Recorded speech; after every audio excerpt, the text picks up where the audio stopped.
اعوذ باللہ من الشیطان الرجیم بسم اللہ الرحمن الرحیم الحمد للہ رب العالمین والصلاة والسلام علی سید الانبیاء والمرسلین ابی القاسم محمد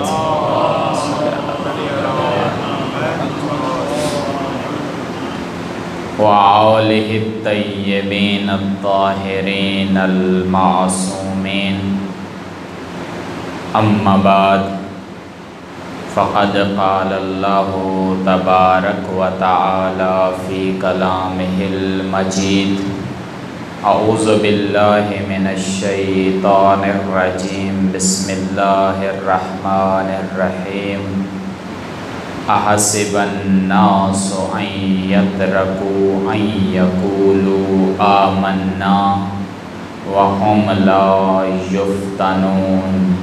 صلوات پڑھیے محمد و آل محمد۔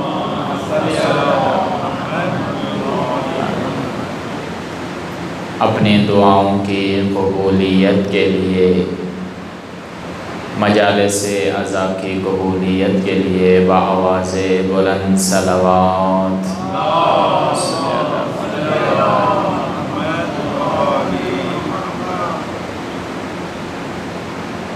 امام حسین علیہ السلام نے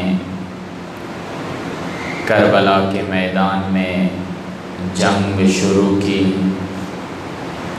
اس جنگ کا آغاز امام نے مکہ، مدینہ و کوفہ سے کر دیا تھا۔ کربلا کے میدان میں امام حسین علیہ السلام وارد ہوتے ہیں، اور یہ تلوار نیزے کی یا میدان کی جو جنگ ہے عاشور کے دن شروع ہوتی ہے اور عاشور کے دن ہی ختم ہو جاتی ہے۔ اگر ہم اس جنگ کی جانب توجہ کریں تو یہ جنگ مختصر جنگ ہے۔ صبح عاشور امام علیہ السلام نے اپنے اصحاب کو جنگ کے لیے روانہ کیا، اور عصر عاشور تک اس جنگ کا دورانیہ ہے۔ امام علیہ السلام عصر عاشور شہید ہو جاتے ہیں۔ کتنی مختصر جنگ ہے، کوئی طولانی دورانیہ نہیں ہے، لیکن اگر انسان معرفت کی نگاہ سے اس کربلا کی طرف نگاہ کرے، نظر دوڑائے، تو اسے سمندر نظر آتا ہے ہدایت کا۔ کربلا کی سرزمین ہدایت کی سرزمین ہے، کربلا کی سرزمین معرفت کی سرزمین ہے۔ ضرورت اس امر کی ہے کہ انسان کربلا کی طرف معرفت کی نگاہ کرے، کسی اور نگاہ سے کربلا کو نہ دیکھے، بلکہ حسین ایک مقصد لے کر مدینہ چھوڑ رہے ہیں، مکہ سے نکل پڑے ہیں، کربلا داخل ہو گئے ہیں۔ وہ کیا مقصد تھا حسین کی نظر کے سامنے؟ حسین کیا چاہتے تھے؟ حسین کون سا امر الہی انجام دینا چاہتے تھے؟ بس جو کچھ حسین عمل کرنا چاہتے تھے، جو مقصد حسین انجام دینا چاہتے تھے، اگر کربلا کی طرف معرفت کی نگاہ کر لی تو یہ معرفت ہمیں حسین تک لے کر چلی جائے گی، یہ معرفت ہمیں حسین کے مقصد تک لے کر جائے گی۔ اور جو بھی حسین کا مقصد سمجھ لے، جو بھی حسین کا کربلا میں جانا اپنے خاندان کو شہید کرانا سمجھ لے وہ بامعرفت انسان ہو جاتا ہے۔ اسی لیے کہا جاتا ہے کہ کربلا کی جنگ تو مختصر تھی، کربلا کی جنگ تو عصر عاشور ختم ہو گئی، لیکن اس عصر عاشور کے بعد یہ فریضہ جس ہستی نے انجام دیا کہ کربلا کو بچایا جائے وہ زینب کبریٰ ہے۔ زینب کبریٰ نے کربلا کو بچایا، زینب کبریٰ نے دین کو بچایا، اور یہ حقیقت ہے اگر زینب نہ ہوتی کربلا نہ ہوتی، اگر زینب نے کربلا کا پیغام نہ پہنچایا ہوتا تو آج میں اور آپ بھی کربلا سے ناواقف ہوتے۔ قیامت تک آنے والی نسلیں کربلا سے آگاہی حاصل نہ کر سکتی۔ یہ زینب کا عطیہ ہے، یہ زینب کا تحفہ ہے، یہ زینب نے آپ کی اور میری ہدایت کا اہتمام کیا ہے۔ زینب نے کربلا کے بعد کربلا کو بچایا ہے۔ اسی لیے اس منبر حسین کا فریضہ، خطیب کا فریضہ، پڑھنے والے کا فریضہ یہ ہے کہ کربلا کے بعد جو کچھ زینب علیہ نے انجام دیا ہے اس انجام کردہ کام کو لوگوں تک پہنچانا اس منبر کی ذمہ داری بنتی ہے۔ جو کچھ زینب نے انجام دیا ہے، اور عزاداری کس چیز کا نام ہے؟ عزاداری میری اور آپ کی کسی رسم کا نام نہیں ہے، عزاداری میری خواہشات کے مطابق چلنے کا نام نہیں ہے، عزاداری وہ ہے جو کچھ زینب نے کربلا کے بعد انجام دیا، اس کا نام ہے عزاداری، اس کا نام ہے رونا، اس کا نام ہے گریہ۔ زینب نے کربلا کے بعد جو کچھ کام کیے، ہر وہ شخص جو زینب کی سیرت پر عمل کر رہا ہے وہ عزادار ہے۔ کربلا کی سب سے بڑی عزادار زینب ہے۔ زینب نے کس طریقے سے کربلا پہنچائی ہے؟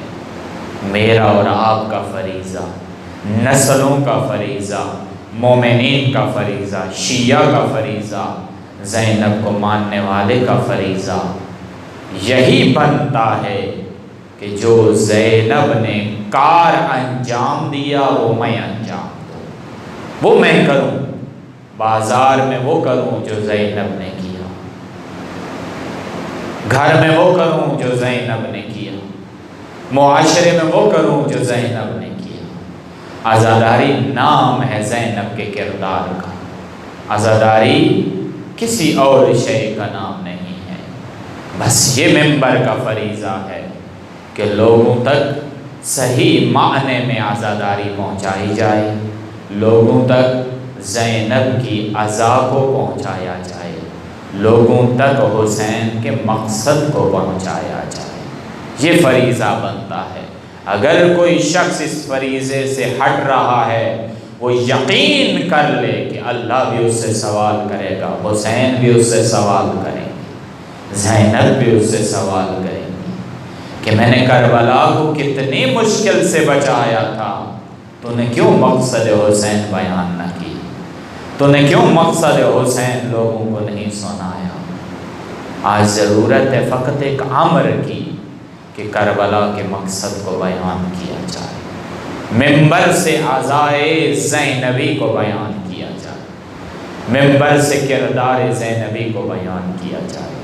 کہیں ایسا نہ ہو انسان غفلت کی وجہ سے، نافہمی و نابلدی کی وجہ سے اس منبر کے اوپر بیٹھ کر بے شعوری کے عالم میں، نافہمی کے عالم میں کربلا کے مقصد کی بجائے کچھ اور چیزوں کو بیان کر رہا ہو۔ اس ممبر کو اگر استعمال کرنا ہے فقط عزائے زینبی و عزائے حسینی کے لیے، فقط کردار حسینی و کردار زینبی پہنچانے کے لیے، ایسا نہ ہو کہ بے شعوری کے عالم میں اس ممبر کے ذریعے سے لوگوں میں نفرتیں پیدا کر دی جائیں، لوگوں میں تفرقہ پیدا کر دیا جائے، لوگوں کو آپس میں لڑا دیا جائے، شیعہ و سنی میں آپس میں جھگڑا و تنازع پیدا کر دیا جائے، شیعہ اور شیعہ کو آپس میں لڑا دیا جائے، اور آخر پر ہم نتیجہ یہ نکالیں کہ ہم تو حسین و زینب کے عزادار ہیں، ہم تو زینب کی عزا سے اٹھ کر آ رہے ہیں، ہم تو مجلس حسین سے اٹھ کر آ رہے ہیں۔ نہ، خطیب کی ذمہ داری ہے، پڑھنے والے کی ذمہ داری ہے کہ یہاں سے کوئی ایسا لفظ، کوئی ایسی بات بیان نہیں ہونی چاہیے جو عزائے حسینی کے خلاف ہو، جو کردار زینبی کے خلاف ہو۔ اگر انسان بے شعور ہو جائے تو انسان تفرقے کو جنم دیتا ہے، تفرقے کی بات کرتا ہے۔ بے شعوری انسان کو تباہ کر دیتی ہے، برباد کر دیتی ہے، انسان کو پست بنا دیتی ہے۔ اور بالکل یہی ہوا میدان جنگ مولا امام علی علیہ السلام کے زمانے میں۔ جنگ صفین کا دورانیہ ہے، جنگ اپنے عروج کے اوپر ہے۔ ایک بار صلوات پڑھ لیں محمد وآلہ۔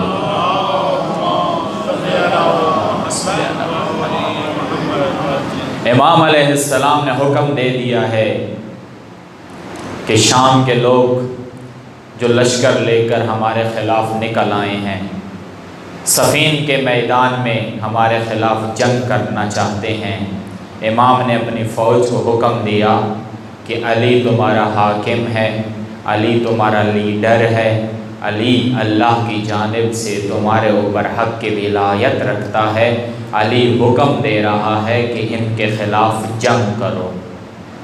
علی نے حکم جہاد دے دیا، علی نے حکم جنگ دے دیا۔ شامی علی کے سامنے آئے ہیں لڑنے کے لیے، یہاں سے یہ فوج، وہاں سے یہ فوج، میدان میں لڑا جا رہا ہے، میدان میں ایک دوسرے کو قتل کیا جا رہا ہے، مارا جا رہا ہے۔ ایک علی کا لشکر ہے، ایک شام سے لشکر آیا ہے، لیکن یہ شام کا لشکر جانتا تھا کہ علی سے مقابلہ کرنا ہمارے بس کی بات نہیں ہے، علی سے لڑنا و لشکر علی سے لڑنا ممکن نہیں ہے کہ ہم علی کے لشکر کو شکست دے دیں۔ توجہ ہے آپ کی؟ اس شام کے لشکر نے ایک منصوبہ تیار کیا، ایک حربہ تیار کیا، ایک دھوکہ اور چال چلی، اور کہا کہ ہم کسی دھوکے کے ذریعے سے علی کے لشکر پر قابو پا سکتے ہیں۔ ہم علی کے لشکر کو اگر شکست دینا چاہتے ہیں تو کوئی حربہ استعمال کرنا پڑے گا، کوئی طریقہ اختیار کرنا پڑے گا، ورنہ میدان جنگ میں نہ علی کے لشکر سے جیت سکیں گے، نہ علی سے جیت سکیں گے۔ شام کے اس لشکر میں بڑے چالاک اور شیطنت لوگ موجود تھے۔ اس لشکر کے سالار کا ایک مشیر، اس نے اپنے سالار کو ایک مشورہ دیا کہ ایک کام کرو، میدان جنگ کے اندر قرآن کو نیزوں پر اٹھا لو، قرآن کو نیزوں کے اوپر بلند کر دو اور اعلان کر دو کہ ہم جنگ نہیں چاہتے، ہم جنگ نہیں کرنا چاہتے، ہمارے اور تمہارے درمیان قرآن فیصلہ کرے گا۔ یہی ہوا، اس مشیر کے اس فیصلے پر عمل کیا گیا، اس مشورے پر عمل کیا گیا۔ میدان جنگ، جب جنگ زوروں پر تھی، ایک دوسرے کو میدان جنگ میں مارا جا رہا تھا، قرآن کو نیزوں پر اٹھا لیا جاتا۔ قرآن کو نیزوں پر بلند کرنے کے بعد اعلان کر دیا گیا کہ ہم علی سے جنگ نہیں چاہتے بلکہ قرآن ہمارے درمیان فیصلہ کرے گا۔ مولا امام علی علیہ السلام نے دشمن کی چال کو سمجھ لیا۔ امام زیرک تھے، بابصیرت تھے، سمجھتے تھے کہ دشمن کیا چاہتا ہے۔ مولا نے حکم دیا یہ قرآن کو فقط بہانہ بنا رہے ہیں، یہ قرآن کو فقط اپنے نفسوں کو بچانے کا ذریعہ بنا رہے ہیں، یہ جنگ سے بچنا چاہتے ہیں اس لیے قرآن کو نیزے پر بلند کر رہے ہیں۔ بس علی تمہیں حکم دے رہا ہے کہ قرآن کو مت دیکھو بلکہ علی کے حکم کی پیروی کرتے ہوئے تم جنگ کو جاری رکھو۔ یہ علی کا حکم تھا۔ علی نے حکم دیا کہ سامت قرآن کے دھوکے میں نہ آؤ، ناطے کے قرآن تمہیں حکم دے رہا ہے جنگ کا، تم ناطے کے قرآن کی بات کو سنو اور جنگ کرو۔ لیکن علی کی فوج کو یہ بات سمجھ نہ آئی۔ تاریخ نے لکھا ہے، تاریخ کے لفظ ہیں، علی کی فوج کو یہ بات سمجھ نہ آئی۔ یہ آئے مولا امام علی علیہ السلام کے پاس، علی ان کو سمجھاتے رہے، علی ان کو بتاتے رہے کہ میں تمہیں حکم دے رہا ہوں کہ تم جنگ کرو، اور ان کا کہنا تھا یا علی ہم جنگ نہیں کریں گے، ہم جنگ نہیں چاہتے۔ کیوں؟ کیونکہ قرآن نیزو پر آ گیا ہے، اب قرآن فیصلہ کرے گا۔ انہوں نے اعلان کیا ہے کہ قرآن فیصلہ کرے گا۔ علی کہتے رہے کہ جنگ کرو، یہ کہتے رہے جنگ نہیں کریں گے۔ اور فقط اتنا نہیں، تاریخ نے لکھا ہے کہ انہوں نے یعنی فوج علی نے اپنی تلواریں نعام سے نکالی اور کہا یا علی اگر آپ نے جنگ روکنے کا اہتمام نہ کیا، یا علی اگر آپ نے جنگ روکنے کا حکم نہ دیا تو ہماری یہ تلواریں آپ کی گردن پر آ جائیں گی۔ اللہ اکبر۔ یا علی کون کہہ رہا ہے؟ شامی نہیں کہہ رہے، دشمن کی فوج، دشمن کا لشکر نہیں کہہ رہا، علی کی فوج میں سے وہ افراد نکلے جنہوں نے اپنی تلواریں علی کے خلاف کھڑی کر دی، اور کیا کہا؟ کہا جو جنگ کر رہے ہیں ان کو واپس بلایا جائے، جو جنگ میدان جنگ میں لڑ رہے ہیں ان کو واپس بلاؤ۔ اشارہ تھا کہ مالک اشتر کو جلدی واپس بلایا جائے، اگر مالک کو نہ بلایا گیا تو پھر ہماری تلواریں ہوں گی اور علی کی گردن ہوگی۔ اس مجبوری اور تنہائی میں جب آپ کے میرے مولا امام علی علیہ السلام گھر گئے تو حکم دیا ایک صحابی کو کہ جاؤ مالک اشتر کو حکم دو کہ علی واپس بلا رہے ہیں۔ توجہ کیجئے گا، توجہ کیجئے گا، علی کی جنگ کیوں پڑھ رہا ہوں؟ کچھ درس نکالنا ہے، کوئی سبق لینا ہے علی کی زندگی سے، علی کی سیرت سے، علی کی جنگ سے۔ مولا نے پیغام دیا جاؤ مالک کو واپس بلا لو۔ کیوں مالک کو واپس بلایا جا رہا ہے؟ علی تنہا ہو گئے ہیں، علی اکیلے ہو گئے ہیں، اپنی ہی فوج باغی بن گئی ہے، اپنی ہی فوج علی کے خلاف کھڑی ہو گئی ہے۔ جب مالک تک قاصد پہنچا، تاریخ نے لکھا ہے اگر کچھ لحظے یہ جنگ جاری رہتی مالک اکیلے امیر شام کی گردن ختم کر دیتے۔ مالک اکیلے تنہا اس طریقے سے لڑ رہے تھے۔ کیوں؟ مالک کون ہے؟ مالک وہ ہے جو صرف دیکھتا ہے علی کا حکم کیا ہے، بس اس حکم کی پیروی کرتے ہوئے، علی کے حکم کو انجام دیتے ہوئے مالک امیر شام کے خیمے تک پہنچ چکے ہیں، اور اب قریب ہے کہ امیر شام کی گردن کو ختم کر دیا جائے۔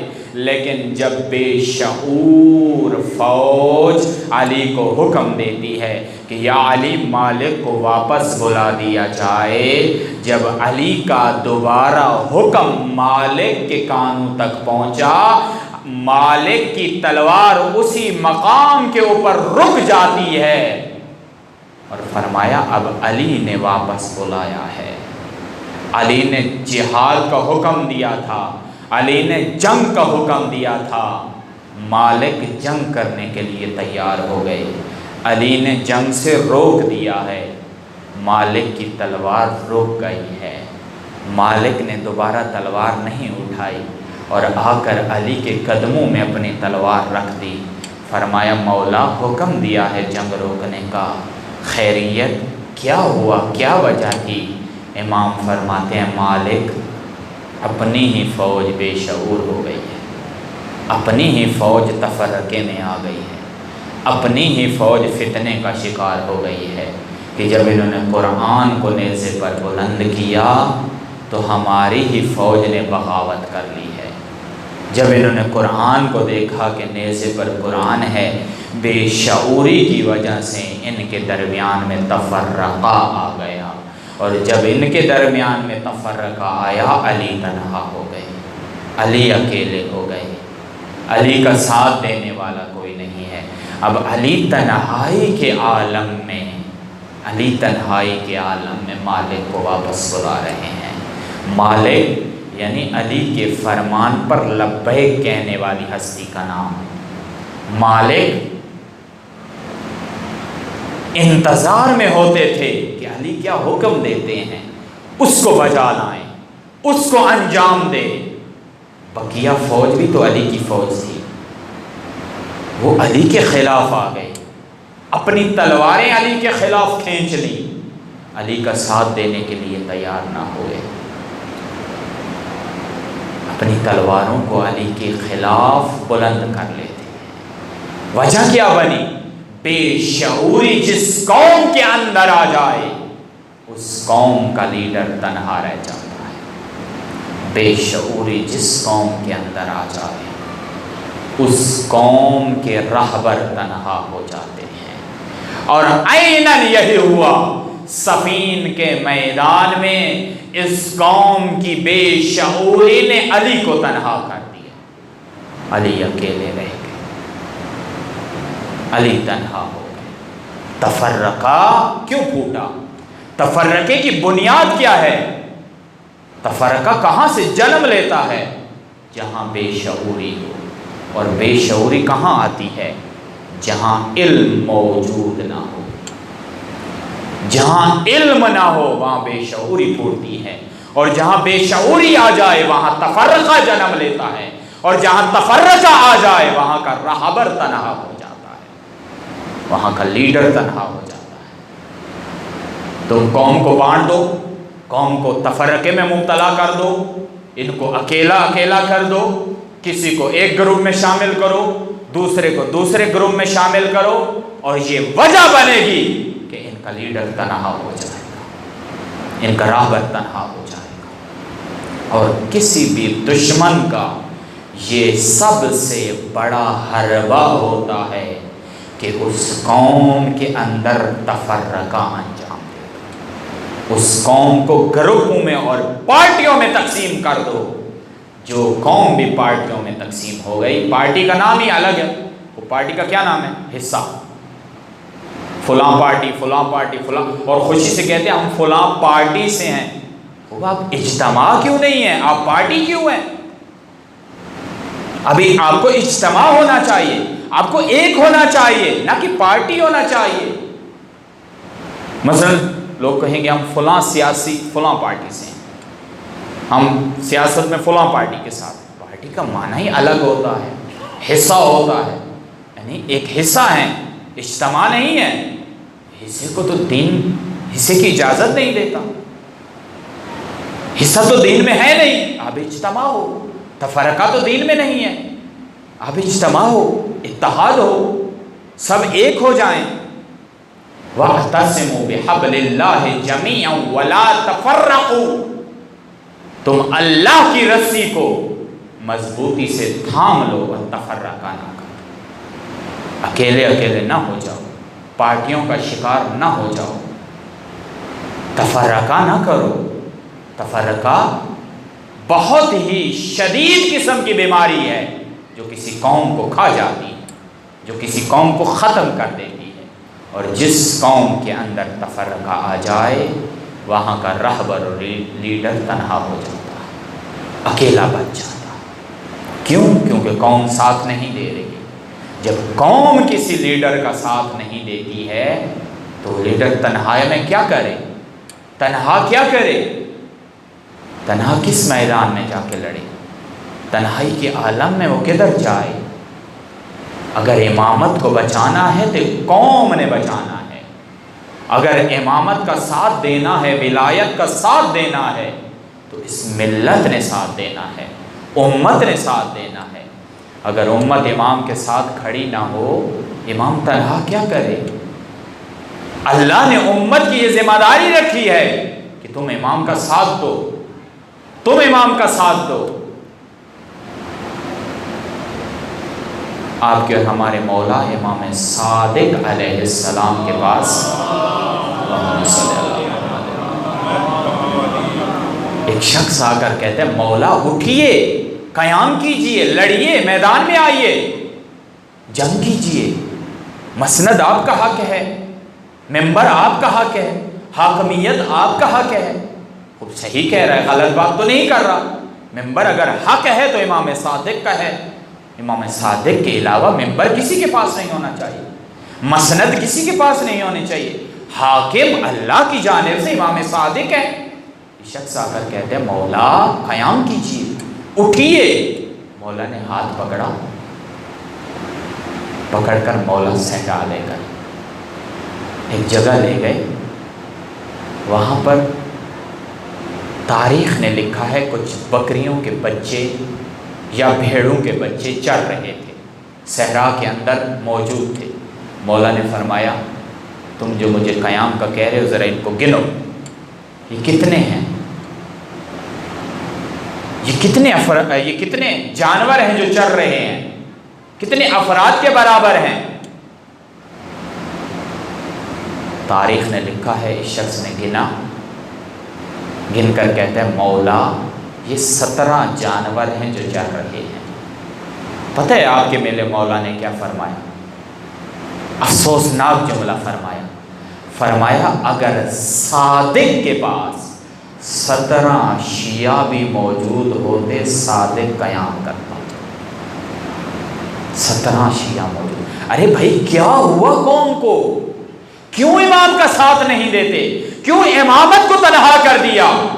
جب آپ کے اور میرے مولا امام سجاد کربلا کی مصیبتیں جھیل لیتے ہیں، کوفہ جاتے ہیں، شام جاتے ہیں اور پلٹ کر مدینہ آتے ہیں، فرماتے ہیں سجاد کے پاس 20 شیعہ نہیں ہے جو سجاد کا ساتھ دے۔ امام سجاد کے پاس 20 شیعہ نہیں ہے۔ اب بتائیے جب امامت کو یہ لوگ تنہا کر دیتے ہیں، امام تنہا کیا کرے؟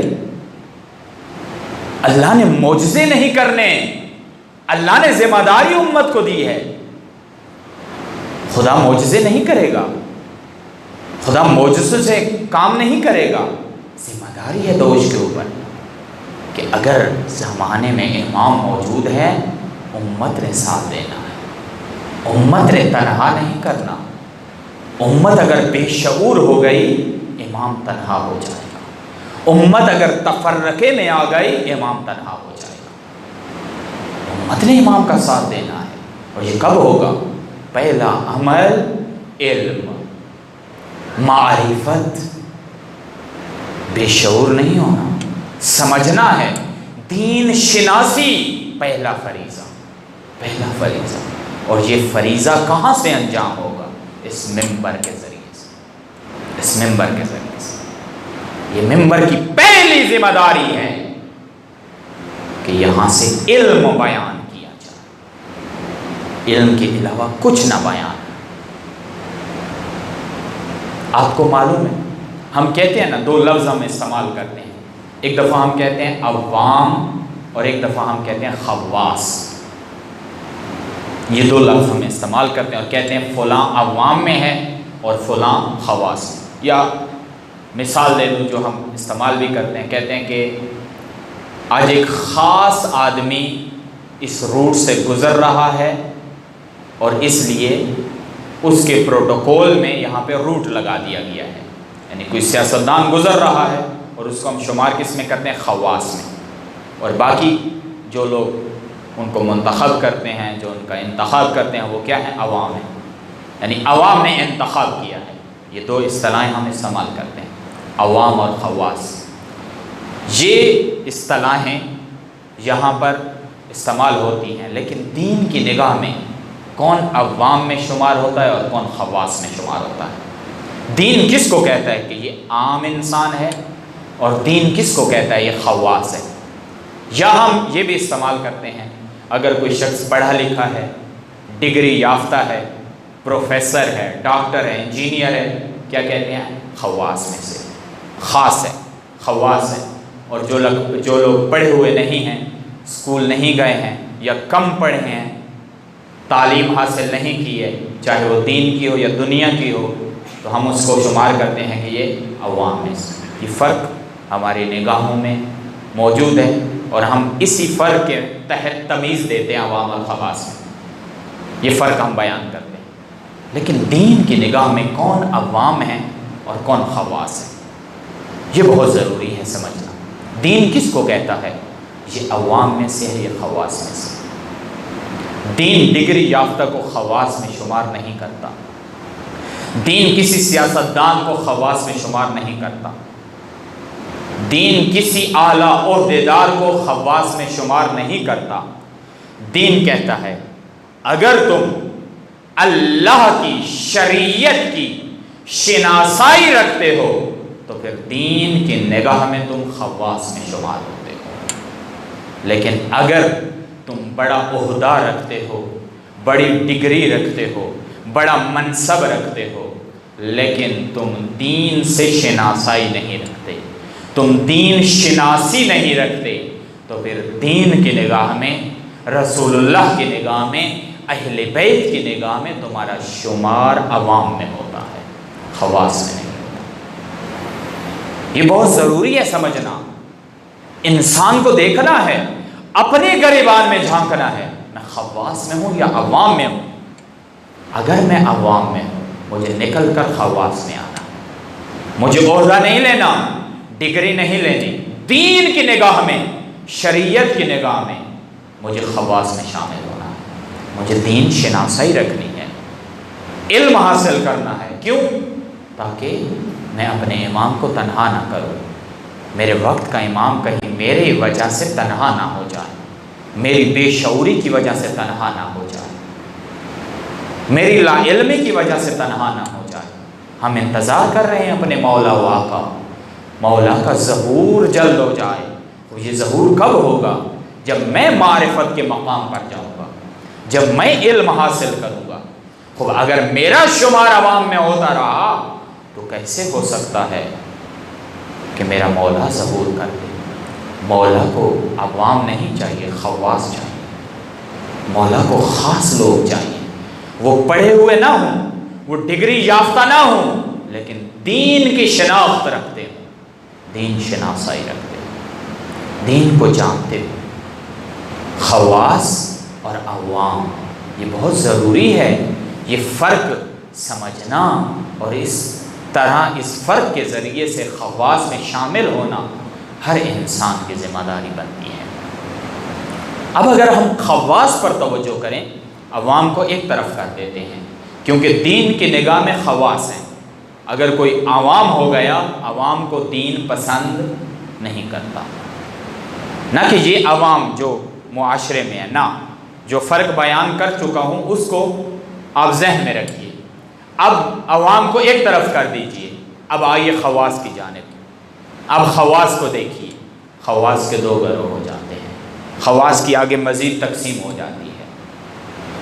خواص ایک ایسے خواص جو حق کا ساتھ دیتے ہیں، اور ایک ایسے خواص جو باطل کا ساتھ دیتے ہیں، وہ بھی خواص میں ہیں، دین کی شناخت رکھتے ہیں، لیکن دین کی شناخت رکھتے ہوئے باطل کے ساتھ کھڑے ہو جاتے ہیں، حق کا ساتھ نہیں دیتے۔ تاریخ گواہ ہے کہ بہت سارے لوگ دین کی شناخت رکھتے تھے لیکن امام کا ساتھ نہیں دیتے تھے، امام کے بازو نہیں بنتے تھے۔ کیوں؟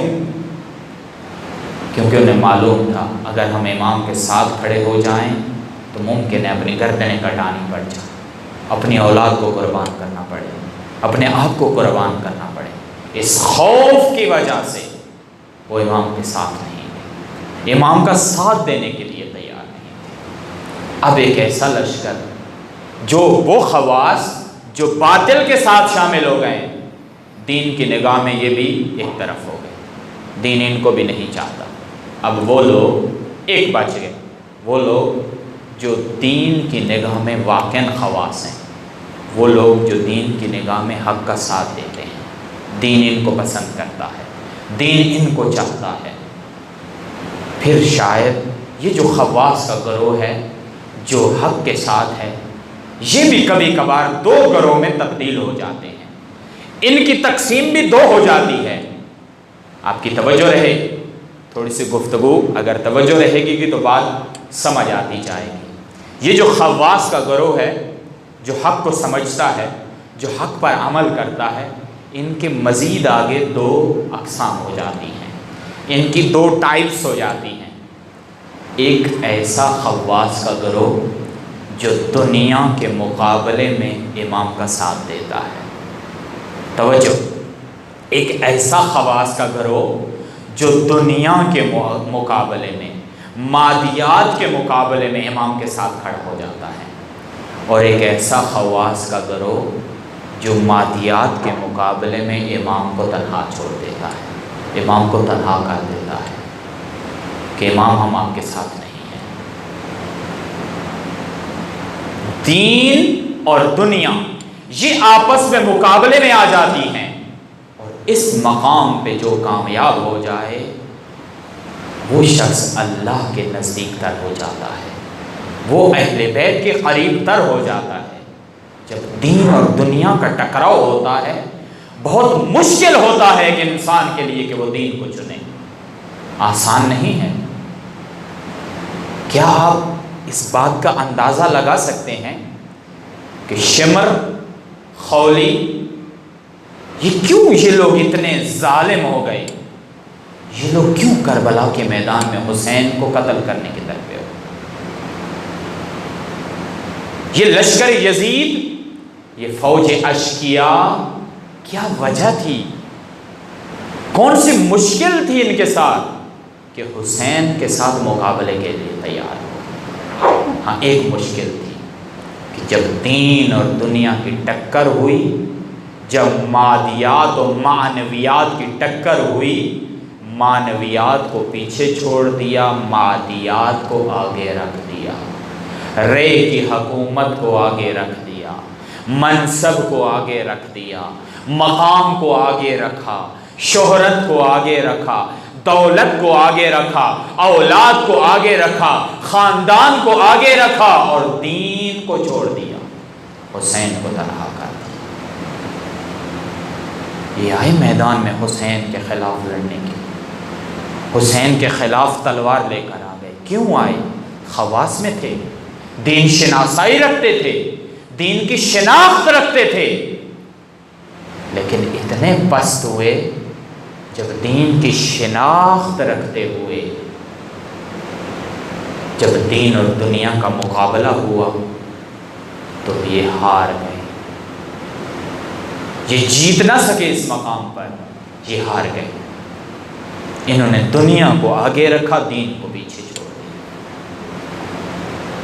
اسی لیے کہا جاتا ہے اگر حسین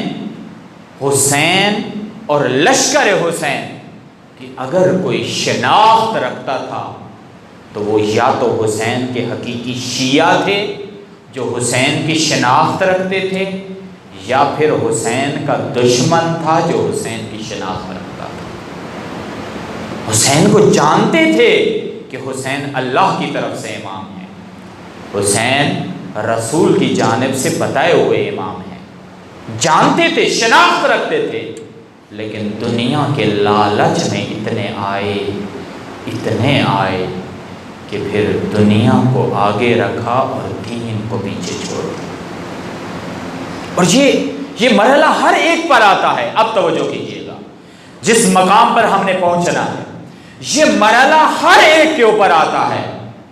خدا نے قرآن میں فرمایا ہے احسب الناس ان یترکوا ان یقولوا آمنا وہم لا یفتنون، کیا لوگ گمان کرتے ہیں کہ ہم ایمان لے کر آ گئے ہیں، ہم نے اللہ پر، رسول پر اور رسول کے بتائے ہوئے اولیاء پر ایمان لے آئے ہیں، کیا لوگ گمان یہ کرتے ہیں کہ جب وہ ایمان لے آئے ہیں تو اللہ انہیں نہیں آزمائے گا؟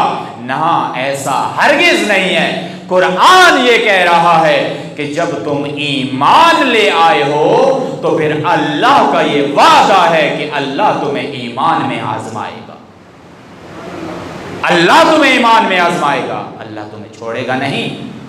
اگر تم ایمان میں سچے ہو تو پھر خدا کا یہ وعدہ ہے، تمہارے لیے جنت کا اعلان کر دیا ہے، خدا نے تمہارے لیے انعامات رکھ دیے ہیں۔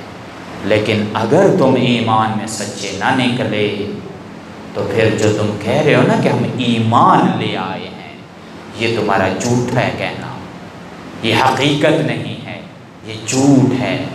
اور یہ مرحلہ ہر ایک پر آتا ہے، ہر ایک پر آتا ہے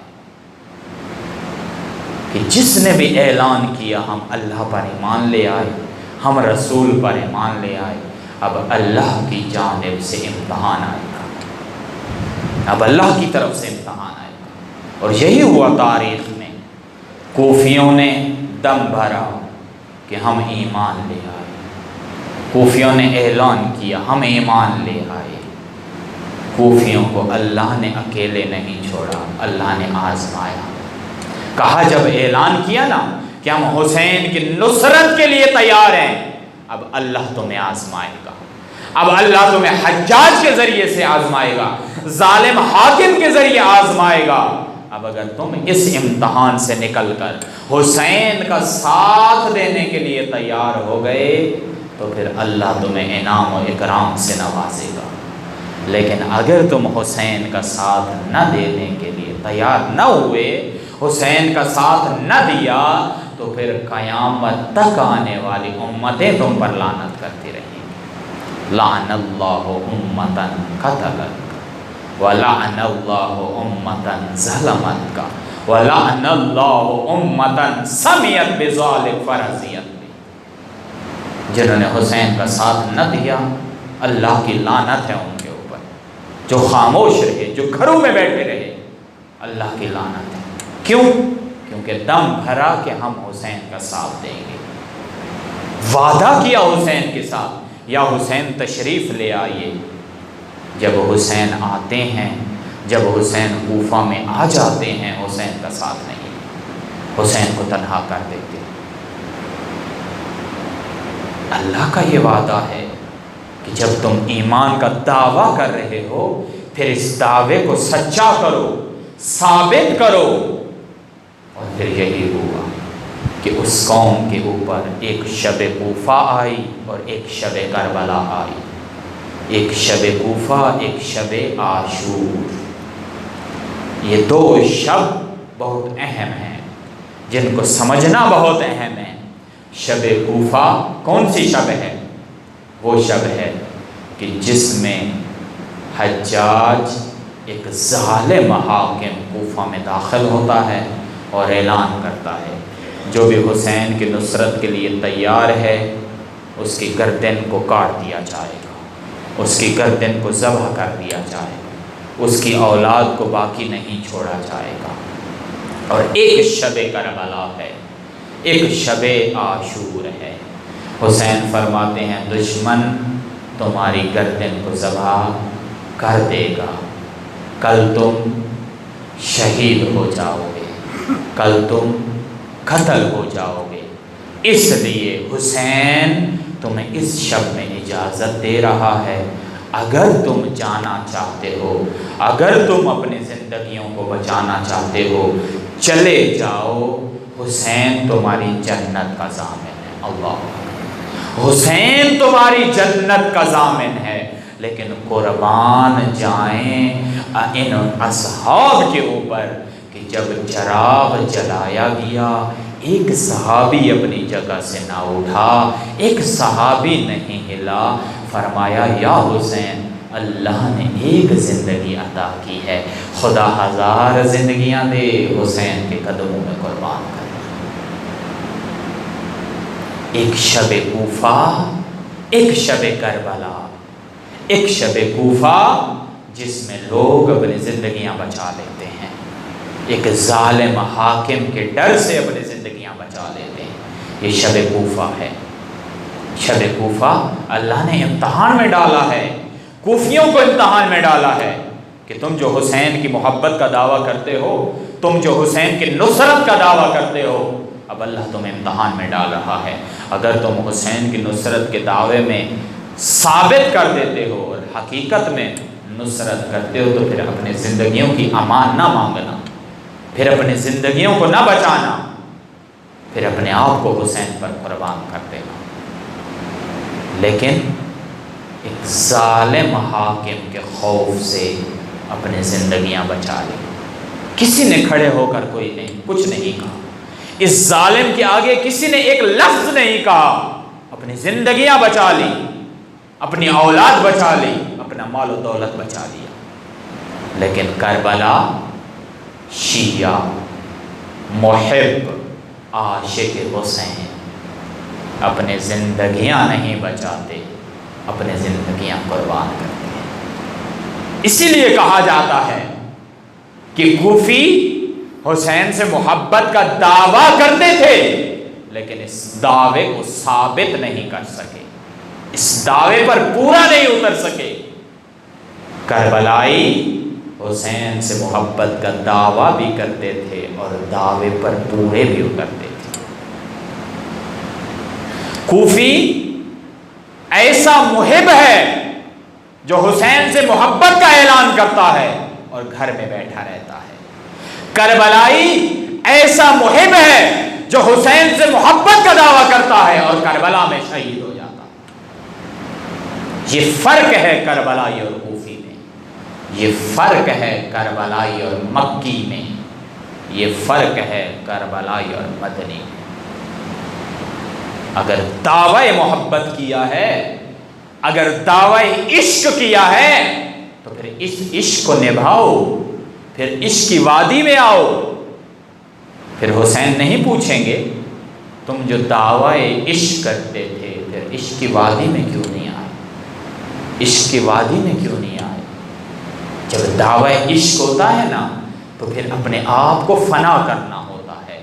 حسین ایسے اللہ کے عاشق تھے، ایسے اللہ کے عاشق تھے کہ اس عشق کی وادی میں حسین اپنے آپ کو قربان کر دے۔ کچھ نہیں بچا حسین کا، سب قربان ہوگا، کچھ بھی نہیں بچا۔ وہ عاشق کیسا جو دعوی عشق کرتا رہے لیکن جب دعوی عشق کو نبھانے کا وقت آ جائے یہ عاشق پیچھے رہ جائے، یہ عاشق واپس چلا جائے۔ یہ فرق سمجھنا بہت ضروری ہے، عوام اور خواص کا فرق سمجھنا بہت ضروری ہے۔ انسان کو عوام سے نکل کر خواص میں آنا ہے، اور خواص جب اللہ کا امتحان آتا ہے، جب یہ دعویٰ کر دیا ہے کہ ہم اللہ پر ایمان لے آئے، ہاں یہ دعویٰ کر لیا ہے کہ حسین کو امام مان لیا ہے، یہ دعویٰ کر لیا ہے کہ کربلا کو سیرت مان لیا ہے، اب اللہ آزمائے گا، اب خدا آزمائے گا۔ اس دعوے میں اگر ہم سچے ثابت ہو گئے پھر بعید نہیں ہے کہ جس امام کے انتظار میں زندگی گزار رہے ہیں اللہ اس امام کا ظہور فرما دے گا، خدا اس امام کا ظہور فرما دے گا۔ ہم انتظار میں ہیں، مولا بھی انتظار میں ہے۔ ایک انتظار ہم کر رہے ہیں، ایک انتظار مولا کر رہے ہیں۔ ہم انتظار کر رہے ہیں کہ مولا آ جائیں، اور مولا انتظار کر رہے ہیں کہ شیعہ آ جائیں۔ مولا انتظار کر رہے ہیں کہ خواص آ جائیں، مولا انتظار کر رہے ہیں کہ بابصیرت آ جائیں، مولا انتظار کر رہے ہیں کہ مالک اشتر جیسے آ جائیں، مولا انتظار میں ہیں کہ حبیب ابن مظاہر جیسے آ جائیں، مولا انتظار میں ہیں کہ ابو ذر جیسے آ جائیں، مقداد جیسے آ جائیں۔ ہم انتظار میں ہیں کہ مولا آ جائیں۔ ہم گھروں میں بیٹھ کر مولا سے محبت کا دعویٰ کرتے ہیں، مولا انتظار میں ہے کہ تم کربلائی بن جاؤ، تم کوفی نہ بنو، تم مکی نہ بنو، تم کربلائی بن جاؤ، تم حسین جیسے اصحاب کی طرح ہو جاؤ۔ میں کہتا رہتا ہوں، بس آخری جملے ہیں، وقت زیادہ نہ ہو جائے۔ میں کہتا ہوں، جب حسین نے چراغ بجھایا تھا اور چراغ جلا، ایک شخص بھی نہ ہلا اپنی جگہ سے۔ کیوں نہ ہلا؟ حسین کے عاشق تھے، حسین کو چاہتے تھے، حسین پر قربان ہوتے تھے۔ پھر حسین نے کیا فرمایا؟ اے میرے اللہ، اے پروردگارا، تیرا شکر ہے تو نے مجھے ایسے اصحاب عطا کیے جو میرے بابا کو بھی نہیں دیے، جو میرے نانا کو بھی نہیں دیے، جو میرے بھیا کو بھی نہیں دیے۔ اللہ، کیا یہ فضیلت کم ہے اصحاب حسین کی؟ کیا کم فضیلت ہے کہ حسین کہہ دیں کہ اللہ نے مجھے وہ اصحاب عطا کیے ہیں جو نہ رسول کو دیے، نہ علی کو دیے، نہ حسن کو دیے۔ رسول کے ساتھ کون سے تھے؟ رسول بلاتے تھے، ساتھ نہ دیتے تھے، میدان جنگ سے بھاگ جاتے تھے۔ علی کے ساتھ کون سے تھے؟ ایک نمونہ ابھی آپ کے سامنے رکھا ہے، جنگ تک علی کے ساتھ ہیں، میدان جنگ تک علی کے ساتھ گئے ہیں، لیکن میدان میں جب لڑائی کا وقت آیا، علی کو چھوڑ دیا، علی کو تنہا کر دیا۔ مولا حسن کے کون سے اصحاب ہیں؟ تاریخ پڑھیے، امام حسن بھی جب لڑائی کے لیے جاتے ہیں، مولا کو تنہا کر دے، مولا صلح کرنے پر مجبور ہو، مولا تنہا ہو گئے۔ یہ امامت کے دکھ ہیں، یہ مصیبت ہے امامت کی۔ امامت کا دل بڑا دکھتا ہے، امام کا دل بڑا دکھتا ہے جب امام کو کوئی تنہا کر دیتا ہے۔ بس اس بات کا نتیجہ یہ نکلتا ہے کہ ہم جس امام کے انتظار میں ہیں، اگر وہ امام اللہ کی بارگاہ میں یہ کہہ دے کہ پروردگارا، جیسے حسین نے فرمایا تھا کہ مجھے ایسے اصحاب دیے ہیں جو رسول اللہ کے بھی نہیں تھے، جو علی کے بھی نہیں تھے، جو حسن کے بھی نہیں تھے، ہم اس طرح سے اپنا کردار اپنا لیں اور اپنے آپ کو دین شناسی میں اتنا آگے لے آئیں کہ ہمارے اور آپ کے مولا جس کا انتظار کر رہے ہیں وہ اللہ کی بارگاہ میں کہہ دیں، اے پروردگارا، تو نے مجھے اصحاب حسین سے بھی بلند اصحاب عطا کر دیا، اصحاب حسین سے بھی بلند اصحاب۔ اور ضرورت ہے، جیسے حسین نے تاریخ کے اصحاب کے لیے فرمایا تھا، آپ اور میرا مولا یہ فرمائے، یہ کہہ دے کہ ہمیں تو کربلا سے بھی عظیم اصحاب مل گئے، کربلا سے بھی عظیم اصحاب۔ اور ضرورت ہے اس بات کی کہ انسان اپنا کردار اس طریقے کا بنا دے، اس طریقے سے دین شناس ہو جائے کہ مولا امام زمان یہ کہہ دیں کہ میں فخر کرتا ہوں اپنے اصحاب پر، میں قربان جاتا ہوں اپنے اصحاب پر، اور پھر دیر نہیں ہوگی کہ جب آپ کے اور میرے مولا ظہور کریں۔ تاریخ کے انتظار میں نہ رہیں، سال کے انتظار میں نہ رہیں کہ مولا کب ظہور کریں گے، کسی نشانی کے انتظار میں نہ رہیں، سورج کو مغرب سے نہ نکالیں، کسی جگہ پر حملے کے انتظار میں نہ رہیں، دنیا کو ظلم میں دھکیلنے کے انتظار میں نہ رہیں۔ ہمارا فریضہ فقط ایک ہے، اپنا کردار ایسا بنا دیں کہ ہمارے مولا ظہور کر دیں، نہ کہ نشانیوں کے انتظار میں شیعہ زندگی گزار دیں۔ کہ کون سی نشانی ثابت ہے، کون سی نشانی ثابت نہیں۔ ایک ذمہ داری، کردار کو شریعت کے مطابق بنا دو، کردار کو ایسا بنا دو کہ واقعاً میرے مولا اللہ کو مخاطب کر کے کہیں اے میرا اللہ اب مجھے ظہور کی اجازت دے دے، میرے اصحاب موجود ہیں، میرے اصحاب حاضر ہو چکے ہیں، میری مدد کرنے والے حاضر ہو چکے ہیں۔ یہ کب ہوگا ظہور؟ جس دن مولا کے اصحاب، مولا کے ناصر موجود ہوں گے۔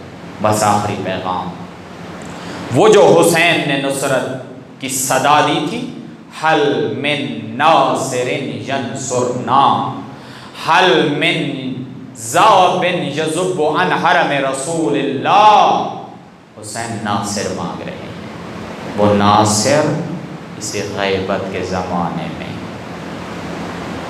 اپنے وقت کے امام کو ناصر چاہیے، اس غیبت کے زمانے میں اپنے وقت کے امام کو ناصرین چاہیے، مددگار چاہیے۔ وہ نہیں چاہیے جو امام سے مدد طلب کرے، وہ چاہیے جو امام کی مدد کر سکے۔ حسین نے کربلا میں نہیں کہا تھا کہ کوئی ہے جس کی حسین مدد کرے، فرمایا کوئی ہے جو حسین کی مدد کرے، کوئی ہے جو راہ حسین کا انتخاب کرے، کوئی ہے جو مقصد حسین پر آئے، کوئی ہے جو سیرت حسین پر آئے۔ حسین نے ناصر مانگا ہے، منصور نہیں مانگا۔ حسین مدد نہیں کر رہے، حسین کو مدد چاہیے۔ میرے اور آپ کے مولا انہی ناصرین کے انتظار میں ہیں جس کی صدا کربلا کی سرزمین پر حسین دے کر گئے۔ اتنا عظیم مقصد ہے حسین کا، اتنا عظیم مقصد ہے کہ حسین اپنے آپ کو قربان کرتے ہیں، اور پھر اسی مقصد کو بچانے کے لیے زینب کبریٰ نے اتنی مصیبتیں جھیلی، اتنی مصیبتیں جھیلی۔ کیا کسی خاتون کا ایک اونٹ کے اوپر سوار ہونا آسان ہوتا ہے؟ مجھے بتائیے، جب اونٹ ایسا ہو کہ جس کے اوپر ٹھہرنے کے لیے کوئی چیز موجود نہ ہو، اونٹ کا جسم کیسا ہوتا ہے؟ اونٹ کا جسم ہموار نہیں ہوتا، اونٹ کا جسم ایسا ہے کہ اگر کوئی سوار ہو جائے اونٹ کے اوپر تو ایک جگہ ٹک نہیں سکتا۔ مرد میں اتنا حوصلہ نہیں ہوتا کہ بغیر پالان کے اونٹ کے اوپر ٹک سکے، بغیر پالان کے اونٹ کے اوپر بیٹھ سکے۔ ارے میں کہتا ہوں کہ مجھے اور آپ کو کیا معلوم کہ اونٹ کے اوپر سوار ہونے کا درد کیا ہوتا ہے، اونٹ پر سواری کی مصیبت کیا ہوتی ہے۔ جب زینب کو اونٹ کے اوپر سوار ہو کیا گیا تو میں نہیں سمجھ سکتا کہ زینب پر کتنی بڑی مصیبت آئی، زینب کتنی مصیبت کا شکار ہو گئی۔ ہاں ایک مثال دیتا ہوں، جب شام سے ابو ذر غفاری کو ایک اونٹ کے اوپر بٹھا کر نیچے سے ٹانگوں کو باندھ دیا گیا اور شام بدر کر دیا گیا، تاریخ نے لکھا ہے ابو ذر غفاری کو جب اونٹ سے اتارا گیا تو ابو ذر غفاری کی ٹانگوں کا گوشت گل چکا تھا، سڑ چکا تھا۔ اللہ اکبر!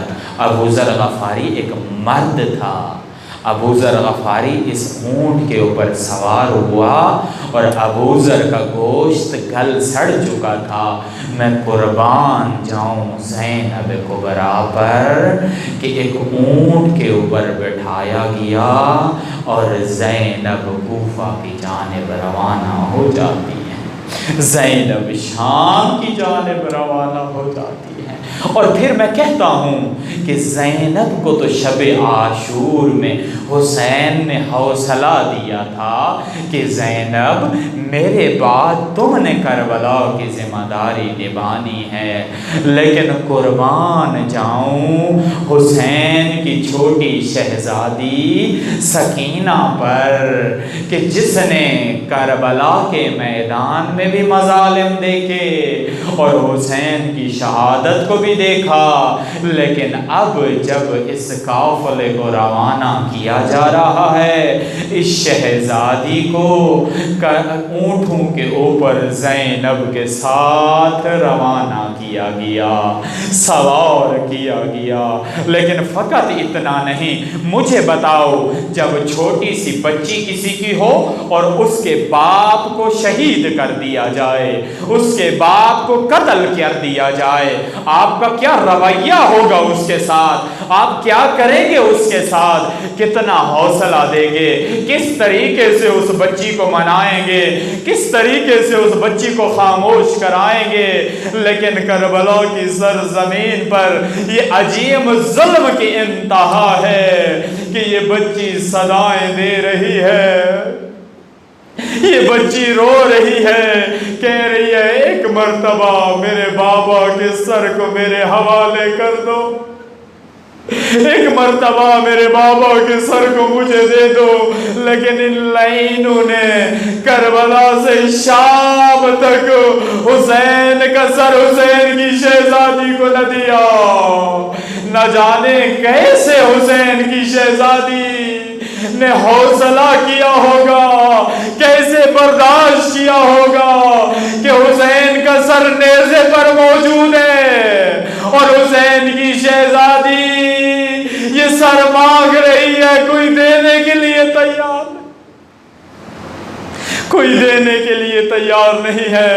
بس ایک وقت آیا شام کے زندان میں، شام کے قید خانے میں، جب حسین کی سکینہ پکار پکار کر کہتی تھی ایک مرتبہ مجھے بابا کی زیارت کرنے دو، ایک مرتبہ مجھے بابا کے سر کو چومنے دو، انہوں نے بابا کا سر نہ دیا۔ جب شہزادی اتنا روئی، اتنا گریہ کیا کہ ایک دن ایک لعین کہتا ہے بس ایک مرتبہ شہزادی کو یہ سر دے دو، زیارت کرنے دی جائے۔ تاریخ نے لکھا ہے حسین کا سر جب سکینہ کے سامنے لایا گیا، سکینہ نے حسین کے کٹے سر پر بوسے دینے شروع کیے، کٹی رگوں کو بوسے دے رہی ہے اور پکار رہی ہے بابا بابا۔ آپ کے جانے کے بعد تماچے مارے گئے، آپ کے جانے کے بعد مجھے بغیر پالان اونٹ پر سوار کیا گیا، اتنا ظلم کیا، اتنا ظلم کیا کہ ایک مرتبہ یہ بچی اتنا گریہ کرتی ہے، اتنا روتی ہے کہ روتے روتے آہیں لینے کے بعد یہ بچی خاموش ہو جاتی ہے۔ جب زینب کبریٰ نے یتیمہ حسین کو سنبھالا، دیکھا حسین کی شہزادی کی روح پرواز کر گئی ہے۔